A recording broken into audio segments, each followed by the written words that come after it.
So yesterday, this was on First Take, talking about the Lakers. I saw this after the show, and it doesn't apply to anything from yesterday's game. It's not about yesterday's game. It's more just looking at kind of Lakers' big picture, where they could be more of a threat. Are they more of a threat next year? Are they more of a threat this year? Let's take a listen to Brian Windhorst, one of the best in the business, on talking about the Lakers. And then I'm going to pause it a couple times, and we'll react to it. Hell, I'm very bullish on the Lakers in the playoffs in 2026. I am giving them a free roll this year. And I know that that's not the popular thing to say because you're like, oh my God, LeBron's 40 years old. How can you say that? First off, I believe in LeBron's window. If they get the right matchup, they could beat a team. You know, last night, Dallas played against Golden State. There was one player in that starting lineup for both teams over 6'7". There's some teams with size. Okay. This is a topic in itself. And I had somebody reach out to me yesterday, or somebody that was commenting and said, Slee, why do you keep saying Lakers don't have size? Jackson Hayes is tall. Alex Len is tall. They got Koloko. They got some other size. Stop saying they don't have size. Okay, let me make an adjustment here. How about this? Talent.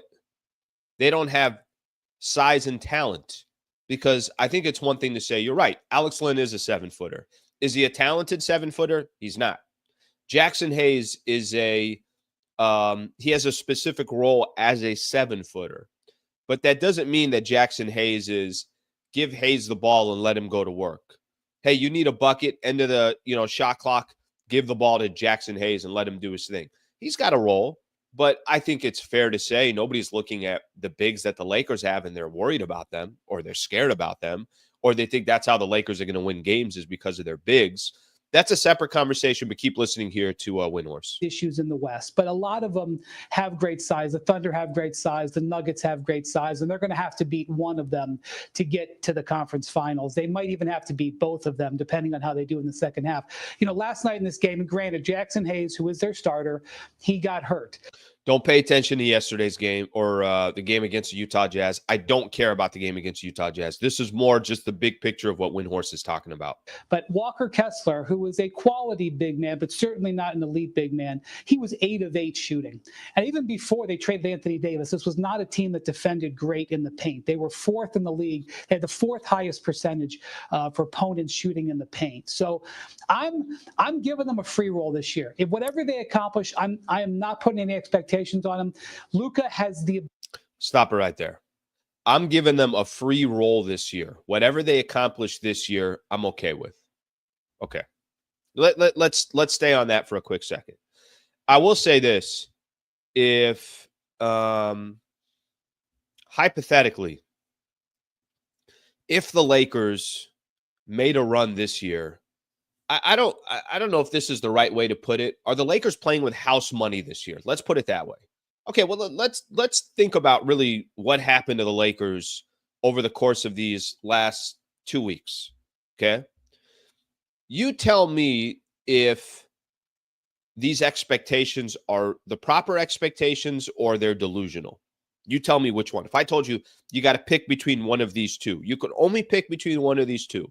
Which one of these expectations are maybe closer to accurate and a little bit delusional? You went out before the NBA trade deadline, basically right around February 1st. So you're already almost 50 games into the season. Let me play 82. 50 games into the season.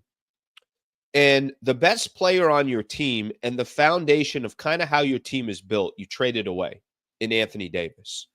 And you did not get a player that came back that's similar to how Anthony Davis plays. It's not like you traded Anthony Davis away and you got another big. No. You went completely different. You got an international point guard that plays a completely different style of basketball, and defense is not what he's known for, but what he's known for is being a top 3 player in the world, obviously coming off an injury and everything else. But think about stylistically how wildly different the Lakers are than they were 2 weeks ago. Think about the strengths of Luka versus the strengths of Anthony Davis. You couldn't be different. You couldn't be any more different from a star player than those two players. They're both stars, and then, Luka's obviously how he's made up and his makeup. It's different because of his age, what he brings to the table. Anthony Davis, phenomenal player in his own right, but What are his strengths? What are his characteristics? You did that 50 games into the season.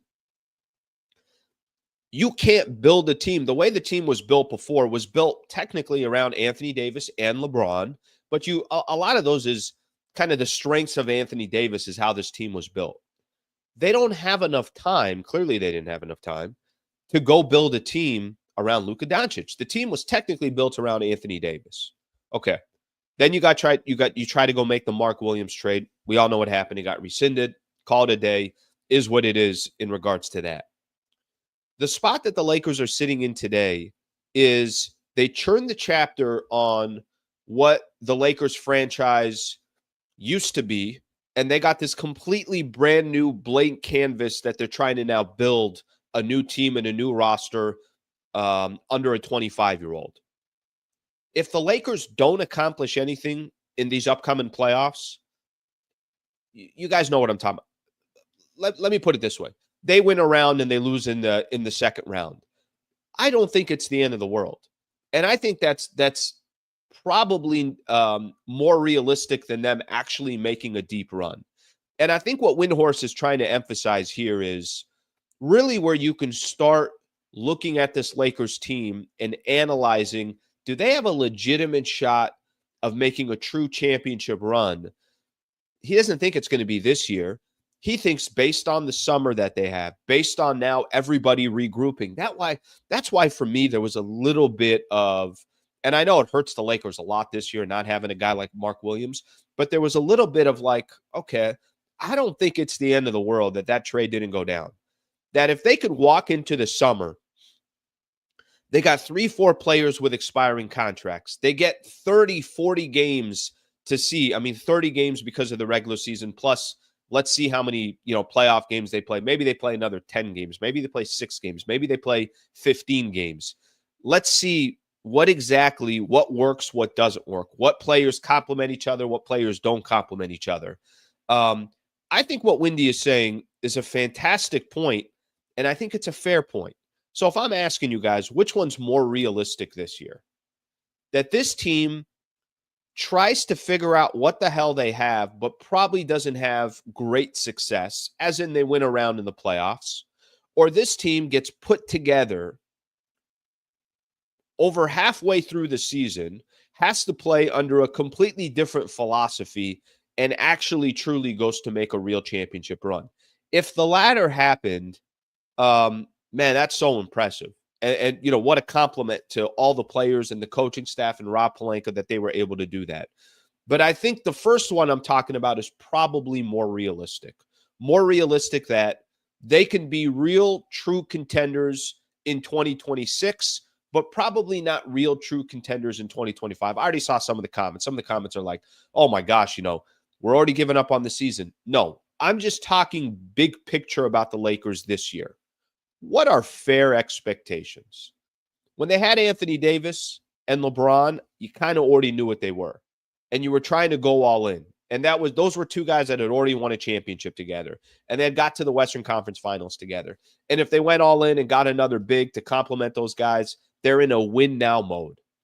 Completely changed once they got Luka. All right, thank you very much for watching the clip. Just want to give a shout out here to one of our partners, the Wallace Firm. They are official injury attorney of the Sliwa Show and Hoops Talk, the entire channel. If you are ever in a need, and I hope you're not, but some type of serious injury with yourself or a family member of yours, I would like to personally help you by introducing you to the best in the business, Brad Wallace and the Wallace Firm. Also got a URL out here that you can use as well. Just go to wallacewins.com/Sliwa. Thank you for their partnership, and thank you for being a part of the Sliwa Show.